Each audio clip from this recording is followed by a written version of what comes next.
চিৎকারের role পড়ে যায়, সবার মুখ দিয়ে শুধু একটা আওয়াজ, লা ইলাহা লা ইলাহা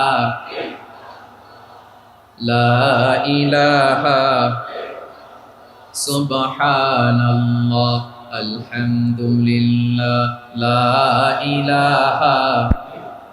আল্লাহ নামের জিকির করবে যারা, আল্লাহর কাছে প্রিয় তারা, আল্লাহর কাছে প্রিয় যারা, জান্নাতে প্রবেশ করবে তারা। জোরে লা ইলাহা লা ইলাহা ইল্লাল্লাহ লা ইলাহা ইল্লাল্লাহ মুহাম্মাদুর রাসূলুল্লাহ সাল্লাল্লাহু আলাইহি ওয়াসাল্লাম। আমার প্রিয় পটুয়াখালীবাসী, তাহলে লঞ্চের ভেতরে যখন আমরা তুফানের মধ্যে পড়ি, তখন সবাই মিলে আমরা একটা নামের জিকির করি। নামটা কার? মুসলমানেরাও ডাকে, হিন্দুরাও ডাকে, আস্তিকও ডাকে, নাস্তিকও ডাকে, সবাই ডাকে একজনকে। তিনি কে? আবার দেখবেন ওই আল্লাহ তুফানের পরে, ঝড়ের পরে ওই লঞ্চটাকে যখন সদর ঘাটে ফিরিয়ে দেয়, আবার আমরা নাফরমানি শুরু করে দেই। সে কোথায়? আল্লাহ বললেন, ফাইদা রাকিবু ফিল ফুলকি দা'আউল্লাহা মুখলিসিনা লাহুদ্দিন ফালাম্মা নাজ্জাহুম ইলাল বাররি ইযা হুম ইউশরিকুন। সাগরে যখন তুফানে পড়ে আমি আল্লাহর ডাকে, আবার আমি আল্লাহ যখন বাঁচিয়ে দেই, আবার আমি আল্লাহর সাথে শিরিক শুরু করে। আমরা কি এরকম হতে চাই নাকি?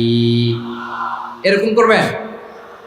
হ্যাঁ না, আমরা তুফানে পড়লেও আল্লাহরে ডাকি, আবার বাঁচায় দেওয়ার পরেও ডাকি কারে? আল্লাহকেই ডাকি। বিমানের মধ্যে মাঝে মাঝে দেখবেন যে এয়ার টার্বুলেন্স হয়, জানেন? এয়ার টার্বুলেন্স জানেন তো? মাঝে মাঝে বিমানটা বাউন্সিং করে, বাম্পি, ভেরি বাম্পি ওয়েদার। শোনেন নাই? 40,000 ফিট উপরে যখন থাকে, তখন পাইলট মাঝে মাঝে বলে, dear passengers, ladies and gentleman, right now we are flying 40,000 feet above the ground and we are passing very air turbulence, very heavy air turbulence right now. Please fasten your seat belt.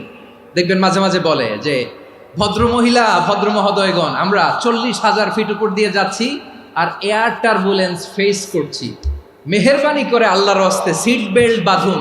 তখন বিমানটা এরকম bouncing করে, shaking করে। আপনারা মুখোমুখি হয়েছেন? ইদানিং এই air turbulence বেড়ে গিয়েছে। গত বছর আমার ইন্টারন্যাশনাল অনেকগুলো ফ্লাইট ছিল, তো আমি দেখলাম যে আগের ফ্লাইটগুলোর তুলনায় এখন এয়ার টার্বুলেন্স খুব বেশি।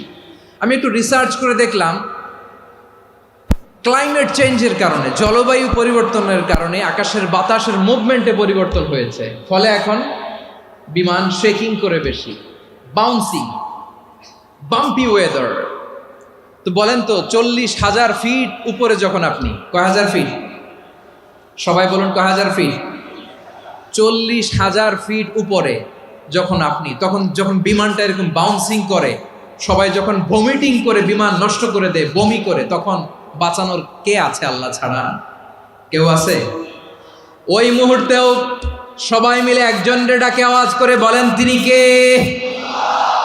মাঝে মাঝে কিছু সোশ্যাল মিডিয়ায় কিছু ভিডিও পাওয়া যায় যে হেভি যখন এয়ার টার্বুলেন্স হয়, 10 সেকেন্ড 15 সেকেন্ডের কিছু ভিডিও পাওয়া যায়, বিমানটা এরকম বাউন্সিং করছে, বাম্পি ওয়েদার, কাঁপছে, মানুষগুলো বমি করছে, অক্সিজেন মাস্কগুলো সব ঝুলে পড়েছে, বিমানটা শুধু কাঁপছে। তখন দেখবেন বিমানের ভেতরেও এরকম লঞ্চের মতো চিৎকার আছে না নাই? বিমানের ভেতরেও তখন চিৎকার। গত বছর হিথ্রো এয়ারপোর্ট থেকে সিঙ্গাপুর এয়ারলাইন্সের একটা ফ্লাইট, হিথ্রো টু চাঙ্গি, একটা ফ্লাইটে এমন বেশি এয়ার টার্বুলেন্স